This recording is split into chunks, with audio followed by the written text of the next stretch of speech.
Hello friends, welcome to the series of Python. In previous video we have learned about how to set up Jupyter notebooks in Python. In this video we will see how to use these Jupyter notebooks and how to learn the basics of Python. So see, this is Jupyter notebooks. I have saved this script as py1. Here there are multiple options available. Run is used to execute your program. Download is used to download the script.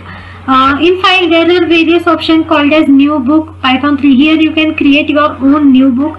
Open is used to open your previous Jupyter files. Then save as, rename. These are the options available in file. In edit you can cut cells, copy cells. See, these are nothing but your cells. These square boxes are nothing but your cells. Merge cell above. These are the options which are available in edit. Then in insert you can insert cell above and below. In help you can see for a help. See, you can choose option here: Python reference, matplotlib, SymPy, pandas. These are nothing but the Python libraries, and in help you will find the reference of these libraries. We will move towards what is Python and why Python is very popular nowadays. So Python is an easy to learn powerful programming language. Python is interpreted and high level programming language. Python is created by Honorable Sir Guido van Rossum and it was first released in 1991. So the latest version of Python is Python 3, that is Python 3.8. Python is open source, means you not required to pay for using and learning Python. Tons of packages are freely available in Python. Packages are nothing but the libraries. The libraries for artificial intelligence, machine learning, data science and many more domain libraries are available in Python. Popular Python IDEs are IDE is nothing but the integrated development environment where you can run and write Python programs. These are PyCharm, Spider, Anaconda, or see these Jupyter notebooks, and you can also run Python programs on command line too. We use Jupyter notebooks because it is very easy to communicate. So if you want to print anything in Python, just use this print built-in function, and under this round braces you can print.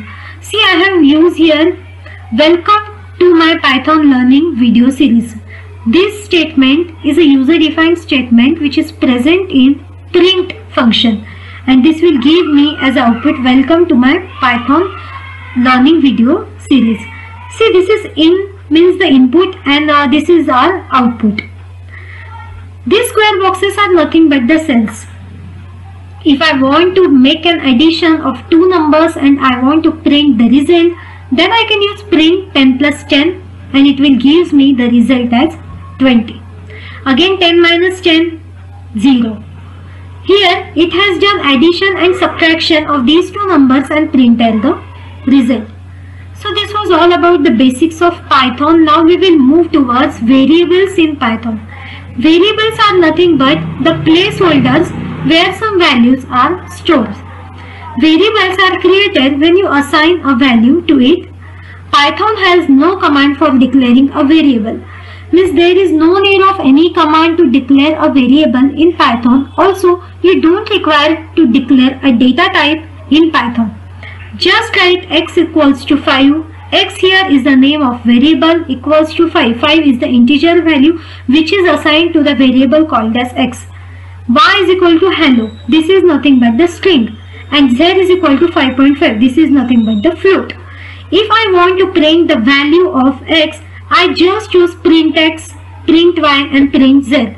Just to print a value, we are using the print function. Print in bracket x. Here we have assigned the value x equals to 5. That's why here they have shown value 5. Similarly for y it is hello and for z it is 5.5. Then how you should know that what kind of data type it is? So for this you are going to use a function which is a very built-in function called as type. Print the type type of x, it will give me int. Phi is an integer. Again y is a string, that's why it has given me str. And z equal to 5.5, that means it is a float variable, that's why it has printed me float. Now we will see a hash is used to a single line comment. If you want to give a comments in Python, then for a single line comment you have to use a symbol hash. And the triple quotes, these are used for the multi-line comments. I hope you understand about variables and how to use comments in Python. So there are some rules for variables in Python. A variable name must start with a letter or underscore character. Your variable name cannot be start with a number. A variable name can only contain alphanumeric characters and underscore. The variables names are not allowed to have a special symbols, etc. Variables only have a name, must be letter as well as underscore or a number. Variable names are case sensitive, means the uppercase and the lowercase letters are totally differentiated. Age, this is a small letter. Again age, A is capital, and here all three letters are capitals. That means age and age. These all three variables belongs to different variables because the variables name are case sensitive in Python. You can assign the same value to the multiple variables in one line. For example, I have taken A is equal to B is equal to C, means A, B, C. These are the different variables, but these three variables contains only one value, that is string value red. If I try to print the value of A, B, C, it will show me the result red, red, red. That is A, B, C. All these three variables contains the single value called as red.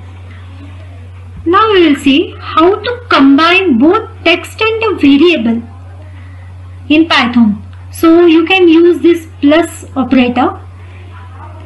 So here I have taken one variable called as q is equal to, in double quotes I have pass one string easy to learn, and in print here I am printing Python is plus q, means whatever I want to print, concatenate it with a variable q. That's why it is printed Python is easy to learn. If you see the global keyword, the variable belongs to the global scope. The global variable is used to the global variable is used for printing the global variables. I hope you know the concept of local and global variable. Local variables are the variable which are declared inside the function, and the global variables are the variable which are declared which can be used anywhere in the program. So that's why this global keyword is used. This def my function. Don't worry about this. This will be Python function we are going to learn in our coming video series. So this was all about how to use variable, how to give comments, and the basics of Python. So there are more data types in Python, that is string, int, float, complex. These are the data types, and Python specific data structure are list, tuple, dictionary, set. I am just giving overview of data types here. We are going to study each and every data structure in depth in our upcoming video series. I hope you have understand. Thanks for watching the video. Please like, share and subscribe to my channel if you like this video.